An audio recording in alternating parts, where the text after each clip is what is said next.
దాడులు జరుగుతున్నాయి, ఆస్తులు ధ్వంసం చేయబడుతున్నాయి, వైఎస్ఆర్ కాంగ్రెస్ పార్టీ నేతలను హత్య చేస్తున్నారు, అవమానపరుస్తున్నారు, ఫోన్ కాల్స్ ద్వారా మాటల దాడి చేస్తున్నారు. చిట్ట చివరకు ఈ రోజున మా రాష్ట్ర కార్యాలయాన్ని కూడా కూల్చివేసే పరిస్థితికి వచ్చారు.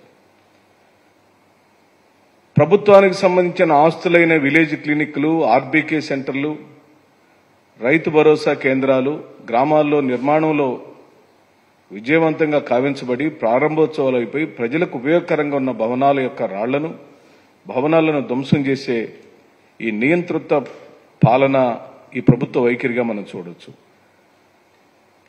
అసలు రాష్ట్రంలో రాజ్యాంగం అమల్లో ఉందా? వ్యవస్థలన్నిటినీ అమలు పరుస్తున్నారా? అతిక్రమిస్తున్నారా?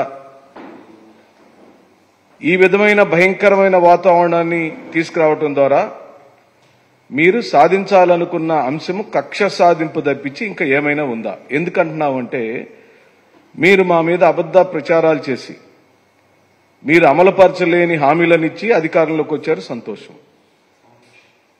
అది స్వాగతించారు కూడా, జగన్మోహన్ రెడ్డి గారు స్వాగతించారు, మీకు కంగ్రాచులేషన్స్ కూడా చెప్పారు. ఇక మీరు బాగా పరిపాలించాలని ప్రజలందరూ ఎదురు చూస్తున్నారు. మీరు చెప్పిన ప్రతి హామీని అమలుపరచాలని ప్రజలు ఎదురు చూస్తున్నారు. జూలై మాసం 1వ తారీఖున మీరు ఇవ్వవలసిన వాటన్నిటి కోసం ప్రజలు ఎదురు చూస్తున్నారు.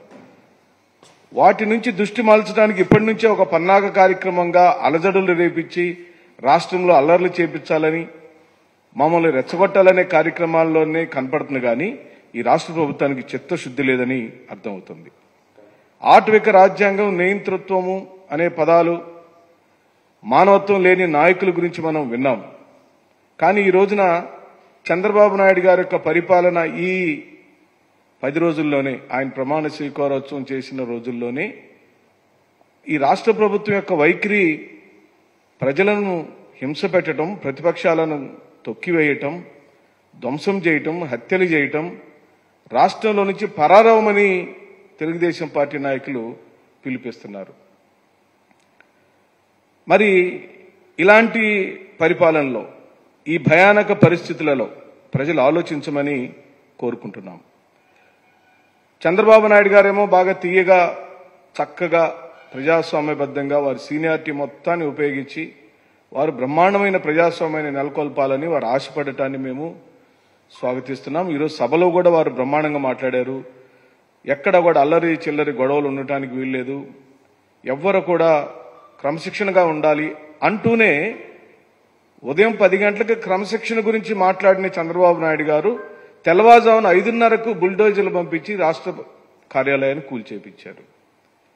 నిజంగా ఆశ్చర్యం వేసింది. అక్రమ కట్టడాలన్నిటినీ కూల్చివేయటమే ప్రభుత్వం యొక్క విధానమైనప్పుడు ఈ రాష్ట్రంలోని అక్రమ కట్టడాలన్నిటికి సంబంధించిన సమాచారం మీరు అనుకుంటే 5 నిమిషాల్లో మీరు తెప్పించుకోగలుగుతారు. దానిలో మీ యొక్క నివాసమైన కరకట్టకి కృష్ణానదికి మధ్యలో ఉన్న మీ నివాసం కూడా అది అక్రమమైన కట్టడమే అని గతంలో నీటిపారుదల శాఖ మంత్రిగా పనిచేసిన దేవినేని ఉమా గారు ఆ బిల్డింగ్ యజమానులకు నోటీసులు ఇచ్చిన మాట వాస్తవమా కాదా? ఈ రోజున హైకోర్టు ఇచ్చిన ఆదేశాల మేరకు ప్రభుత్వంచే లీజుకు తీసుకున్న స్థలంలో కార్యాలయాన్ని నిర్మించుకున్న మేము ఏం తప్పు చేశామని అడుగుతున్నాం.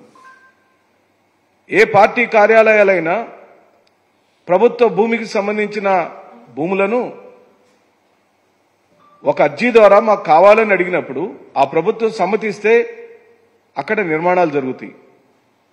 ప్రభుత్వం సమ్మతించింది కాబట్టే నిర్మాణం జరిగింది.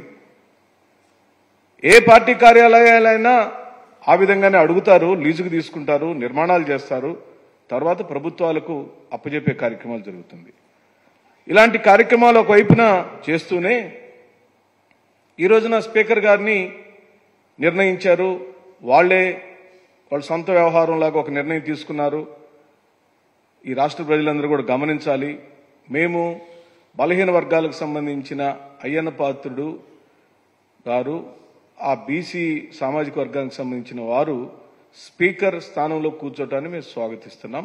మాకేమాత్రం అభ్యంతరం లేదు. కానీ ఈ పార్టీ అధికారంలోకి వచ్చిన రోజు నుండి, తెలుగుదేశం పార్టీ అధికారంలోకి వచ్చిన రోజు నుండి ఒక్క అయ్యన్న పాత్రుడు మాట్లాడిన మాటలనే మీరు వీడియోలను తీసుకుంటే, ఆయన మాట్లాడిన మాటలను మీరు ఒకసారి జ్ఞాపకం చేసుకుంటే, లేదా యూట్యూబ్లోకి వెళ్ళి హైయెస్ట్ బూతులు మాట్లాడిన వారు ఎవరు అని కనుక పొలిటీషియన్స్ పేర్లు కొడితే మనకు అయ్యన్న పాత్రుడు గారి పేరే వస్తుంది. అది మీ సొంత నిర్ణయము, మాకెవరికి మాకు అభ్యంతరం లేదు. కానీ రాజ్యాంగపరంగా సాంప్రదాయాలను తుంగలో తొక్కి మీరు అయ్యన్న పాత్రుడు గారిని స్పీకర్గా నిర్ణయించేటప్పుడు అత్యధిక ప్రతిపక్ష పాత్రలో ఉన్న మేము అనగా వైఎస్ఆర్ కాంగ్రెస్ పార్టీని మీరు సంప్రదించారా? సంప్రదించకపోతే ఎందుకు సంప్రదించలేదు? సంప్రదించాల్సిన అవసరం లేదా? అది ఒక పాయింట్ అయితే, స్పీకర్ స్థానంలో అయ్యన్న పాత్రుడు గారిని కూర్చోబెట్టినప్పుడు మీ యొక్క ప్రభుత్వ విధానము, మీరు ఆ సభను ఏ విధంగా నడపాలి అనుకుంటున్నారనే అంశాన్ని సుస్పష్టం చేశారు. సాధారణ సభ్యుడిగా ఉండినప్పుడు, అసలు సభ్యుడే కానప్పుడే గౌరవ మాజీ ముఖ్యమంత్రి గారిని పట్టుకొని ఆనా కొడుకు ఈనా కొడుకు, ఇంకా వారి అమ్మగారిని కూడా ఉద్దేశించి మాట్లాడిన మాటలు ఈ రాష్ట్ర ప్రభుత్వం, ఈ రాష్ట్ర ప్రజలు ఏ విధంగా మర్చిపోతాం?